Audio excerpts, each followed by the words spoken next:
Hi and welcome to This Made My Week Halloween edition. I am dressed as a poor country girl. We don't really celebrate Halloween in my culture, in my country, but I do love a good dress up, so I'm embracing it today. You're gonna see more than one costume during this episode, so stay tuned all the way till the very end. And also, I'm gonna share some spooky, some creepy, some heartwarming stories, so let's get started. So since I don't celebrate Halloween, I don't really know what that is. So in preparation for this video, I did some Googling, I did some digging, and I learned that it goes all the way back to Celtic culture. And it all started with pagan festival called Samhain, and it's more than 2,000 years old. Oh my gosh. So Samhain was celebrated actually for 3 days at the end of October, so between October 31st and November the 1st, the 2nd. And they believed that during that time, the veil between the dead and the living world gets thinner. So old souls and spirits are able to cross in between and they're able to see them. But not only souls of people who have passed, but also these unworldly creatures are coming in. And because they feared those unworldly creatures, that's why they got dressed up, usually in animal skins or some kind of costumes, for two reasons. One, to blend in together with them, and two, to scare them away. So that's why everything was very spooky also back in the day. What I learned about this festivity that I actually really loved was the fact that it was very communal. So it was obligated that you participate in those traditions and rituals, and it didn't matter what kind of status you had, whether you were rich or poor, you had to be together with everybody else because it was believed that you would go mad if you wouldn't, or you would be caught by death, aka you would die. So everybody participated, everybody celebrated together. So they would make bonfires, they would eat and feast together. Talking about bonfires, by the way, they would use them to get warm, to get together. They would share the fire, meaning that they would take the burning stick from the communal fire and they would take back home and then make the fire in their own houses. But also they use those fires to sacrifice either animals or their harvest, to give something to the spirits. They ate and they drank as much as they could. It was really a feast every single day and every single night. What's interesting about drinking is that actually in Celtic language, word drunkenness has the same kind of meaning as the word middle. So they believe that when you are drunk, you're kind of in the middle of two worlds somewhere. So they would get drunk to get closer to that spirit world. To spice things up, they actually participated in orgies. Exactly, like they had some fun back in the day because they believed that this accumulation of big energy allowed them to surpass the human condition and access the supernatural, almost kind of divine state of being. They also participated in other rituals, and of course they played a lot of games. And those games, specifically on those nights, they allowed them to have a peek into the future. So they were either able to know their lover's name or know what's gonna happen to them the next year, the next season, etc. I don't know, if you ask me, that sounds like a really cool celebration. It's communal, everyone's together, everyone's gathering around the fire, everyone's eating, drinking, being in that middle kind of space. Everyone's having spicy time, and I don't know, go Celtics, go Samhain Festival. I would celebrate it today. Would you? Let me know in the comments below. Also, let me know how you are celebrating Halloween this year and what you are wearing. What's your costume? Let me know. Do you know what I am? Of course you do. I'm a lady with the pearl earring. That's my second costume. This is so much fun, oh my gosh. So as I mentioned earlier, in Lithuania, we don't really celebrate Halloween, but we do celebrate, it's like the Day of the Dead. So what happens, we celebrate the 1st and the 2nd of November, and everybody in Lithuania, hold on, that's how we do. Everybody goes to the cemetery. They kind of zhuzh it up, everybody brings flowers and of course candles. So when you go to the cemetery at night, you can see a sea of candles, and it's such a gorgeous view. It's romantic, it's soothing, it's calming. And what also is cool, that when you go to the cemetery on those days, they're packed. They're full of people. Everybody is there. So you get to meet old relatives who you haven't seen perhaps for a year, maybe longer. People visit one another because they make their way to the cemetery. So I don't know, it's very communal celebration as well. It is time for peace. It is time for calm. It is time for reflection. And it is time to think about death and have conversations about it. Because I think in our society, we definitely don't talk about it enough. It is still feared and it is still seen as something super scary, super frightening, super something that we push to the shadows and we don't want to look at, we don't want to talk about it. This is why today I wanted to mention this initiative called Death Cafe. It is a space, place, and time for people to talk about death, because very often people say in those meetings that when they lose their loved one, they don't have anyone to talk about what is happening in their bodies, in their hearts, in their minds, and not be comforted, not be given advice. So this is why these meetings, they're not about counseling, they're not about grieving process. It's just an open and safe space to talk about death. It's from the description that I read online, it reminds me a little bit about of Al-Anon or AA meetings. So no one is helping no one to do anything, just holding the space to talk about death. That's all.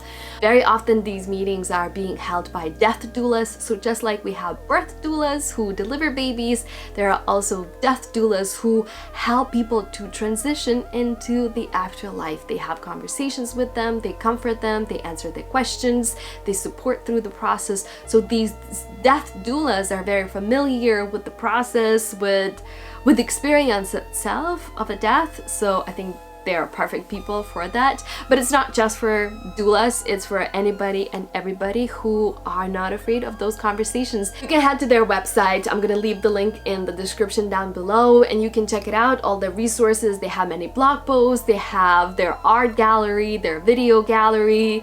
I'm gonna leave a link also to one of the Death Cafe visitors sharing her story, why she attends them, so you can watch that. And there's a map where you can see if there's a death cafe near you where you live, so you can attend it. Even if you haven't lost anyone yet and you just simply want to get comfortable with the conversation and with the idea about death, I encourage you to attend it. I wish there would be one in Lithuania. Unfortunately, they don't have one, but I can always choose to host one. This is also what's incredible about it. There are no people dedicated.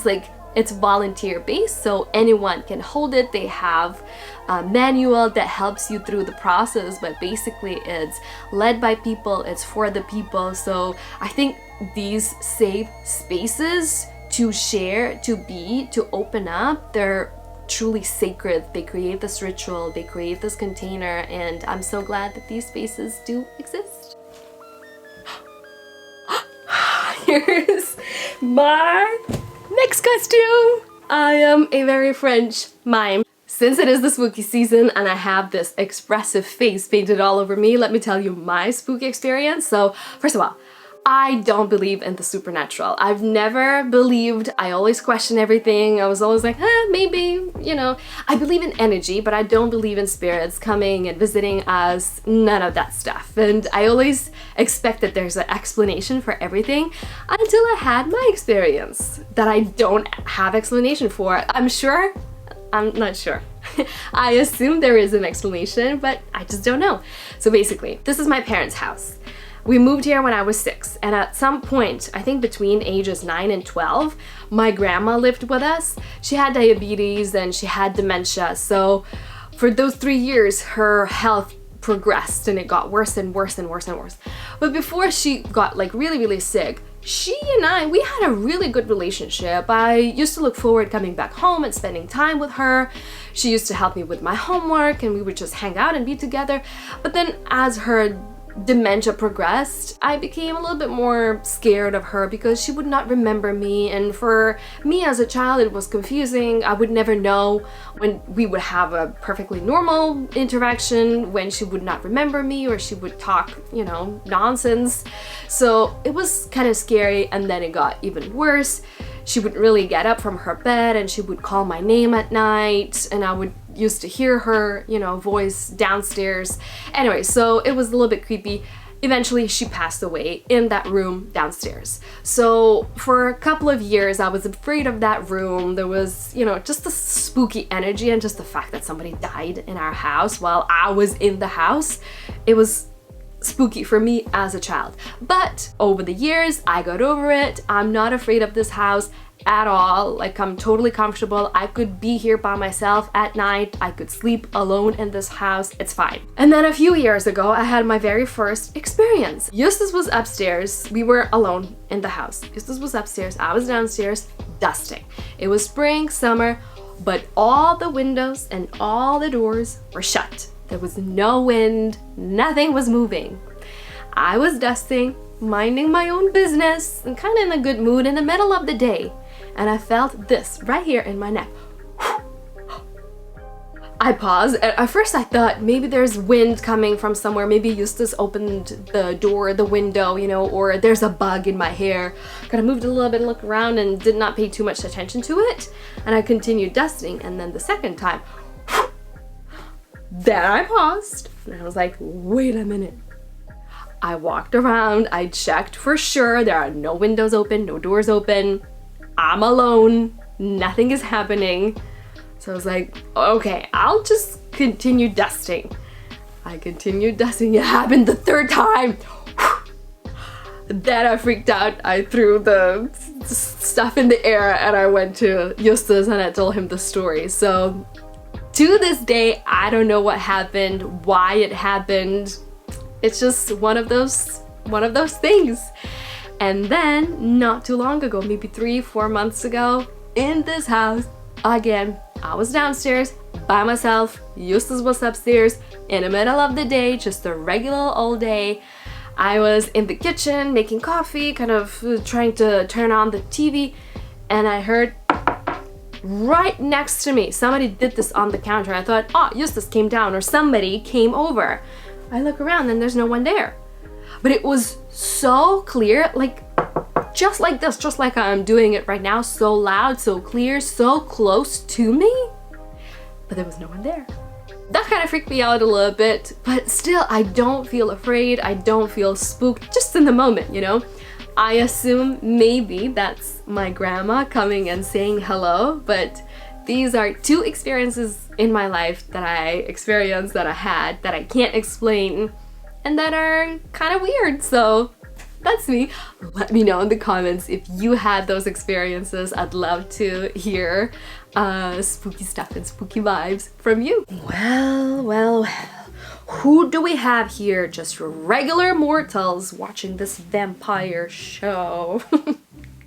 This is the best that I could come up with, I'm sorry. Yes, this is my final costume, a little bit more traditional, and the final story that also relates to more traditional Halloween. And this one is definitely uplifting because, listen, not all kids and not all parents can enjoy Halloween in the same way because they have allergies. So they cannot run and be carefree and eat lots of candy and, you know, not think about what's been put in the basket. But this initiative has started where people are signaling that their house is allergy free by putting teal pumpkin on their doorstep. So this teal color is like a green light for kiddos to come over and still enjoy the Halloween and enjoy trick-or-treating without the danger of allergies. So they either have allergy-free different kinds of candies or they give small toys instead. I thought this is such a lovely communal idea to be there for one another, and especially like to care for kids, you know, to put their needs first, to think about them first, to make the celebration for them, to make sure that all kiddos have fun and they can enjoy and relax and not think and overthink too much. So this heartwarming story is where I want to end my episode. Well, actually, do you know what? This is not my main Halloween costume. Each year I try to do something a little bit more conscious, something that grabs people's attention and I can talk about important issues. And this year I have a really exciting costume prepared, but I don't think I'm gonna have enough time to have a photo shoot and put it in this episode. Maybe I will. If I do, I'm gonna insert it here. If not, go ahead to my Instagram. This is my handle, and you can see my actual Halloween costume for this year. Please let me know in the comments down below what you are wearing this Halloween. I'm always so excited to see it. Now, this is where I'm gonna end the episode for real. Thank you so much for tuning in. If you don't want to miss an episode in the future, make sure that you subscribe, like this video, and comment down below to teach your algorithm that this is exactly what kind of news you want. If you want more good information, go rewatch old videos or come back next Wednesday for more. In the meantime, stay safe, make your own week, make someone's week because you can, and have a joyous Halloween. Boo! And bye!